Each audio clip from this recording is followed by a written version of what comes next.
So what about this spending issue we keep hearing so much about? Where are your tax dollars really going? We take a look tonight in part one of our series, The Cost of Spending. We can't spend ourselves rich. Presidents have been talking about the federal government's spending appetite for decades. President Reagan. What ails us can be simply put. The federal government is too big and it spends too much money. President George H.W. Bush. This government is too big and spends too much. President Clinton. This is the largest deficit reduction plan in history. President George W. Bush. American families have to balance their budgets. So should their government. And yes, President Obama. Every day, families sacrifice to live within their means. They deserve a government that does the same. In the most recent talks to avoid the so-called fiscal cliff, Speaker John Boehner insists the president has been singing a different tune. Now, it's clear the president's just not serious about cutting spending. But spending is the problem. You hear the talking heads every day, the back and forth every day. But have you tried recently to get your head around how much the federal government doles out every day? When it comes to government spending, what's the very basic math of the problem we've gotten ourselves into? Let's take a look. Each day during the month of November, the government brought in a little more than $5 billion of revenue. It's a lot of money. But we spent more than $11 billion a day. The difference, as you can clearly see, is roughly $6 billion.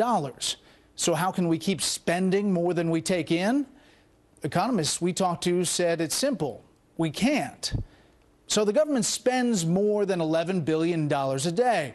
Where does the majority of that money go? Here are the top 4 outlays. At the top of the list, the Department of Health and Human Services, which goes through $3 billion of your tax dollars a day. Social Security is a close second at $2.5 billion daily. Keeping us safe, the Department of Defense military programs come in at $1.8 billion daily. But economists say most concerning of all is number 4 down there at the bottom, the smallest daily outlay of this group, dropping down to $854 million a day. But we don't get anything for that. That's $854 million of interest that our country pays on our debt every single day. Former Democratic Senator Evan Bayh. We can't keep borrowing like this, or we're going to have the same problems that Europe has had. And that's one of the frustrating things, Brent. This is not theoretical. This is not a classroom exercise. You can look at Europe and see what happens if we continue down this path very much longer. That's a place we don't want to go. Alice Rivlin, Bill Clinton's budget director, puts the bulk of the spending problem on the promises made under Medicare, Medicaid, and to a lesser extent, Social Security. They'll drive federal spending up faster than our economy can grow, and revenues won't keep up. So we have a problem. If you don't have enough revenues to pay for the spending, you have to borrow. And on the track that we're on, if we go on doing what is in the law over the next several decades, our public debt will rise faster than our economy can grow. When that happens, you've got a real problem, because you've got to pay interest on that debt, and your creditors see that your debt's rising faster than your economy is growing, so they charge more and more, and it's a very bad situation.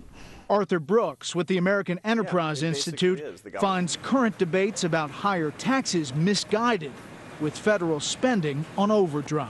It's as simple as a family that does that. And the problem is right now that you have a situation in which the government, in its overspending ways, tries to rationalize it by saying that actually the problem is that we're undertaxing the American public. It's like your irresponsible brother-in-law runs up his credit cards and goes bust and says the real problem is because you stopped sending me checks. You know, it's crazy. That's irresponsible. I mean, we've become a kind of a debtor nation that has this mentality that if only we could squeeze more money out of people who are working and honestly earning their living, that we could solve this problem. The truth of the matter is our country spends too much.